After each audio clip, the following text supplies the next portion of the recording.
तो आज की वीडियो में हम कंपाउंड इंटरेस्ट के ट्री मेथड को समझेंगे और उसमें कुछ क्वेश्चंस को भी डिस्कस करेंगे। अब आप सोच रहे होंगे ट्री मेथड कैसा है, कुछ पेड़ की तरह दिखता होगा। ऐसा नहीं है। ट्री का मतलब है कि यहाँ पर एक लेयर से दूसरी लेयर निकलती जाएगी, दूसरी से तीसरी लेयर निकलती जाएगी। जितने साल की बात होगी उतनी लेयर निकलती जाएगी। अब यहाँ पर ये इसलिए बताना है क्योंकि जब आपको फॉर्मूले याद नहीं होते या आप उससे नहीं करना चाहते हो, तब आप सबसे आसान ट्री मेथड से क्वेश्चन को सॉल्व कर सकते हो और इसमें आप बहुत सारी चीजें सीखोगे। जैसे कि मैंने आपको एक फॉर्मूला बताया था अंतर वाला, 3x+1 वाला, वो भी मैं आपको यहाँ पर बताऊं। बहुत सारे फॉर्मूले हैं जो सब इसी से बनते हैं, इसलिए आप वीडियो को एंड तक जरूर देखना। तो आइए शुरू करते हैं। अब आपको ये तो पता ही होगा कि इंटरेस्ट दो टाइप से होते हैं, पहला सिंपल इंटरेस्ट, दूसरा कंपाउंड इंटरेस्ट यानी कि साधारण ब्याज, और दूसरा चक्रवृद्धि ब्याज। साधारण ब्याज में क्या होता है, आपका हर साल ब्याज जो इंटरेस्ट होता है वो सेम होता है। जैसे मान लो आपका 1,000 रुपए का प्रिंसिपल है, अगर मैं आपसे कहूं कि उस पर 10% रेट से 3 साल के लिए निकालो तो कितना होगा। 1,000 का 10% करोगे तो 100 रुपए, 3 साल तक निकालोगे तो 300 रुपए। यानी कि हर साल जो इंटरेस्ट है वो क्या है, सेम। लेकिन कंपाउंड इंटरेस्ट में ऐसा नहीं होता, वो हर साल ब्याज पर भी ब्याज देता है। जैसे कि 100 रुपए आया तो 100 का भी इंटरेस्ट ले लेगा। कैसे, मान लो अब हम देखते हैं कि जो कंपाउंड इंटरेस्ट है वो 2 साल के लिए भी आपसे पूछ सकता, 3 साल के लिए भी पूछ सकता, 4 साल के लिए भी पूछ सकता, 5 साल के लिए भी पूछ सकता। लेकिन सीखना है पहले तो हमें। तो जैसे कि मान लो आपकी कोई धनराशि होगी, पहले अभी एक मेथड समझते हैं कि सपोज दैट ये आपकी धनराशि है x रुपए की, ये नहीं पता क्या x रुपए की आपकी धनराशि है, उस पर हम कुछ रेट परसेंट से, सपोज दैट 10% रेट से आप इंटरेस्ट निकाल रहे हो। तो चलो हम इसे धनराशि मान लेते हैं, आप जैसे कि 10,000 रुपए, ये आपकी धनराशि है। अब 10,000 रुपए की धनराशि पर 10% रेट से हमें 3 साल के लिए इंटरेस्ट निकालना है। पहले 3 साल के लिए करके देखते हैं। तो आपने 10,000 का 10% किया, कितना होगा, पहले साल 1,000। अब ये तो हर साल सेम रहेगा, दूसरे साल भी 1,000, तीसरे साल भी 1,000। लेकिन होता क्या है, ब्याज पर भी ब्याज लगता है। तो पहले साल का ब्याज कितना मिला था, 1,000। दूसरे साल जब इस ब्याज पर ब्याज लगाओगे तो 1,000 का 10% करोगे तो कितना होगा, 100 रुपए। अब मैंने वही कहा ना कि ब्याज पर भी ब्याज लगता, तो इस ब्याज पर भी ब्याज लगेगा, लेकिन वो तीसरे साल लगेगा। तो 100 का 10% करोगे तो कितना होगा, 10। अब यहां आपको कुछ खाली खाली सा दिख रहा होगा। आप कहेंगे ऐसा क्यों, अरे भैया ये तीसरे साल का ब्याज है। अब यहां इससे पहले अगर आप ध्यान से देखोगे तो ये कितनी धनराशि हो गई, 2 साल तक ये 2,000 रुपए ब्याज ये भी तो मिला। तो 2,000 का 10% करोगे तो कितना होगा, 200। कितना होगा, 200। या फिर ये कह सकते हैं कि डायरेक्ट इसका डबल कर दो, 100 का डबल 200। अगर मान लो यही आपसे कहता कि 4 साल के लिए निकालो, तो हमने कहा 4 साल के लिए वही होगा, साधारण ब्याज की तरह चलता है, जैसे कि हर साल सेम होता है। तो जो यहां पर रेट आएगा वो तो सेम रहेगा, लेकिन ब्याज पर ब्याज मिलता है। तो ये कितना हो गया आपका, 3 साल तक ये कलेक्ट हुआ 3,000 रुपए। 3,000 का 10% करोगे तो 300। अब आपसे कहा जाए कि यहां ब्याज निकालना है तो इधर भी तो कुछ कलेक्ट हुआ, ये कितना हुआ, 200 + 100 300। 300 का 10% 30। अब इस ब्याज जो जो यहां पर 10 रुपए मिला, इसका भी तो ब्याज मिलेगा, 10 का 10%, 10 का 10% एक। टोटल 4 साल के लिए हमने निकाल लिया। तो यानी कि ब्याज पर ब्याज कैसे मिल रहा है, देखो आपका ट्रायंगल की, ये आपका एक ट्रायंगल की शेप में दिख रहा होगा। ये जो फॉर्म बना है ये बिल्कुल ट्रायंगल की शेप में बना हुआ है। तो ऐसे ही आपको बनाना है। देखो अब आपको ये ट्रायंगल दिख रहा है, यानी कि जो इंटरेस्ट निकलता है यही ट्रायंगल के शेप में निकालना है। तो यही आप ट्री मेथड कह सकते हो, जो कहना है। अब मैं आपको इसमें बहुत सारे फॉर्मूले बताऊंगा। आपने कल एक फॉर्मूला पढ़ा था, D/P = 3x + 1 अपॉन में x³। तो ये फॉर्मूला भी यहीं से निकलता है, देखिए कैसे। अब हमें ये फॉर्मूला समझना है, डिफरेंस अपॉन प्रिंसिपल। डिफरेंस क्या है आपका, 3x+1, प्रिंसिपल क्या है, x³। तो अब ये होगा कैसे, मान लो कि आपके पास सपोज दैट कुछ रेट परसेंट दिया है, कितना, 5% रेट दिया हुआ है, 5% दिया हुआ है। टाइम दिया है 3 साल के लिए, क्योंकि ये फॉर्मूला किस पर लगता है, 3 साल के लिए लगता है। तो 3 साल के कंपाउंड इंटरेस्ट और सिंपल इंटरेस्ट के बीच जो डिफरेंस होता है उसमें ये फॉर्मूला लगता है। अब यहां पे इंपॉर्टेंट है कि ये आया कैसे। तो देखो जो 5% है, हमने माना कि से क्या है, 1/20, ये फ्रैक्शन में होता है। 5% का फ्रैक्शन वैल्यू कितना होता है, 1/20। तो इसे आप x मान लो, क्या मान लो, x। अब देखो हम 3 साल के लिए निकाल रहे हैं, इसलिए हम इसको डायरेक्ट एक्स का क्यूब कर लेते हैं। एक्स का क्यूब कर लेते हैं। 2 साल के लिए निकालेंगे तो एक्स की पावर 4, और 4 साल के लिए निकालेंगे तो एक्स की पावर 4 कर लो, और 3 साल के लिए निकाल रहे हो तो एक्स की पावर क्यूब, 2 साल के लिए एक्स की पावर 2, जो भी है जितने साल के लिए उतना कर लो, क्योंकि क्वेश्चन उससे आसान हो जाता है। अब देखो एक्स का क्यूब है, अगर मैं उसका, मैंने कहा कि ये 20, ये तो आपका एक्स है, क्या है 20 जो है वो एक्स है, मैंने इसे एक्स का क्यूब कर लिया डायरेक्ट, तो कितना हो जाएगा, अगर मैं प्रिंसिपल वैसे मानूं तो कितना हो जाएगा 8000। लेकिन हमें से फॉर्मूला समझना है कि ये कैसे आया, तो इसकी जरूरत नहीं है, बस समझने के लिए कि एक्स का क्यूब माना हमने। अब देखो हम एक्स का क्यूब का 1/x करते हैं, तो एक्स से एक्स कटेगा एक, तो कितना बचेगा एक्स स्क्वायर, यानी कि इंटरेस्ट कितना आ गया एक्स स्क्वायर। 3 साल तक same interest, x square x square x square. अब एक्स स्क्वायर का 1/x करोगे तो कितना बचेगा, क्योंकि ब्याज पर ब्याज मिलता है, तो कितना बचेगा एक्स। डायरेक्ट क्या होता है, इसका डबल होता है, यानी कि 2x।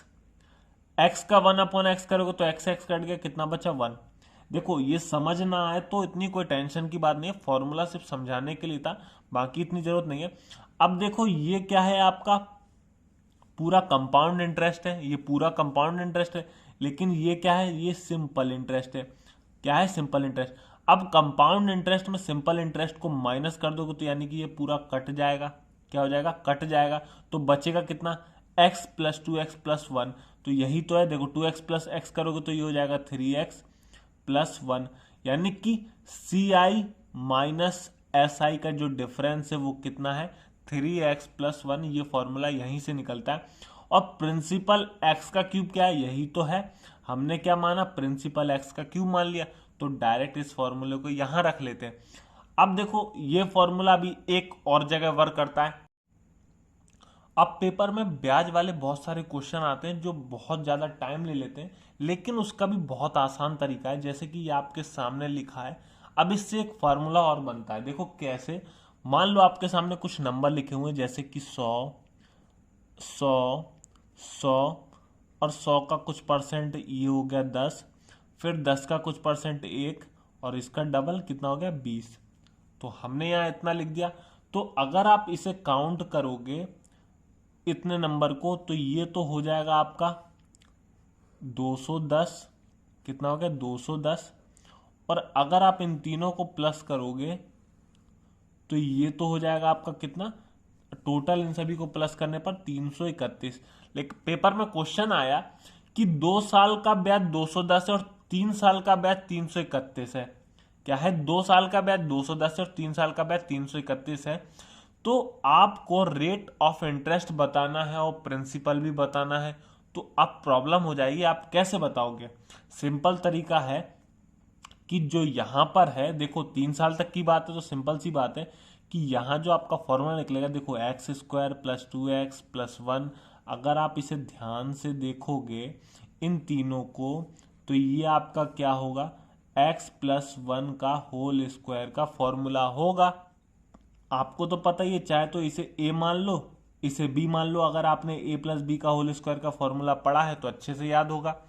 अब ये आपका फॉर्मूला निकल आया, लेकिन ये मैंने क्यों बताया, देखो ये फॉर्मूला जरूरत है कि ये जो x प्लस 1 है, जैसे कि आपने कहा कि 5% आपको पता आया, अभी हमने किया था कि 5% का फ्रैक्शन मान कितना था 1/20, तो इसे आप क्या मान लोगे, इसे x मान लोगे।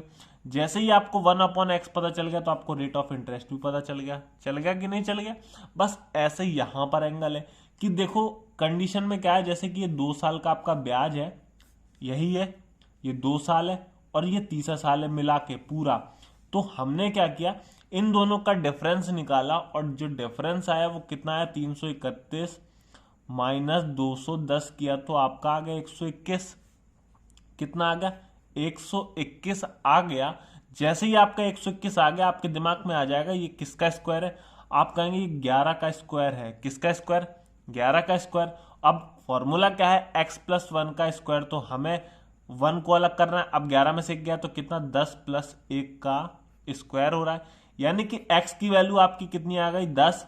x की वैल्यू 10 आ गई तो आप 1/x लिखोगे, 1/10 किसका होता है 10% का होता है, यानी कि आपको रेट ऑफ इंटरेस्ट निकल गया 10%। तो ये देख लो 10% से बड़ा है, ये भी 10% से बड़ा है, तो आपको ऐसे ही निकालना है। अब जब क्वेश्चन करेंगे तो आसानी से समझ आएगा, लेकिन अभी नहीं, इस टाइप के क्वेश्चन आज नहीं कर रहे हैं, कल की वीडियो में करेंगे। बाकी अब जो अंतर वाले मैंने क्वेश्चन कराए थे उसको समझते हैं। अब आपको एक अंतर वाला क्वेश्चन कराया था सीआई एसआई के डिफरेंस का। 7,500 रुपए की धनराशि पर 14% वार्षिक दर से 3 वर्षों के लिए साधारण तथा चक्रवृद्धि ब्याज का अंतर क्या होगा। अभी फॉर्मूले से किया था, लेकिन आप ट्री मेथड से करेंगे। कि देखो इससे भी आसान है, लेकिन आपको जैसा करना है वैसा कर सकते हो। कि जो आपको प्रिंसिपल दिया है वो कितना है, 7500 रुपये, रेट कितना दिया है, 14%। अब देखो जहां आपको कैलकुलेशन आसान लगती है, हमने कहा कि 7500 रुपए की धनराशि पर ये 7500 रुपए का 14% निकालोगे तो 14/100, इसे कट किया तो ये हो जाएगा 2 से 7 टाइम्स, 2 से 50 टाइम्स, 0 से 0 कट, 5 से कट किया तो 5 से कितने टाइम्स कटेगा, 15 टाइम्स। तो 15 7 जा कितना हो गया, 105। यानी कि पहले साल का ब्याज कितना है, 1050, क्योंकि जीरो भी तो है। तो 3 साल तक निकालना है, यानी कि 1050 3 साल तक निकला। अब क्या होता है, कंपाउंड इंटरेस्ट पर ब्याज पर भी ब्याज मिलता है। तो 1050 का फिर वही 14% करो। तो 1050 का अगर आप 14% करोगे, यानी कि 7/50 लिख लो, तो वही आपने किया तो ये हो जाएगा आपका 147। अब देखो इसका डबल करना है, क्योंकि 30 साल निकाल रहे हो तो इसका डायरेक्ट इसका डबल करो। क्योंकि क्या करोगे, इन दोनों को प्लस करके उसका 14% निकालो, इससे अच्छा इसको डबल कर दो।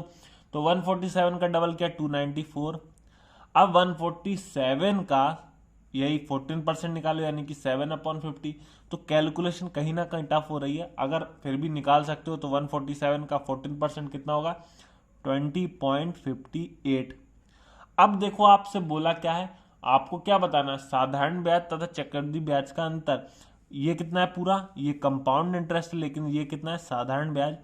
तो साधारण में यानी कि सीआई में एसआई को माइनस कर दो, तो बचा कितना, सिर्फ ये पोर्शन बचेगा आपका, और ये पोर्शन आपका कितना होगा, यही तो आपका डिफरेंस होगा। तो आप इन सभी को प्लस कर लो, तो आपका आंसर आ जाएगा 461.58। लास्ट में कितना है, 58, तो 461.58 यही आपका आंसर है।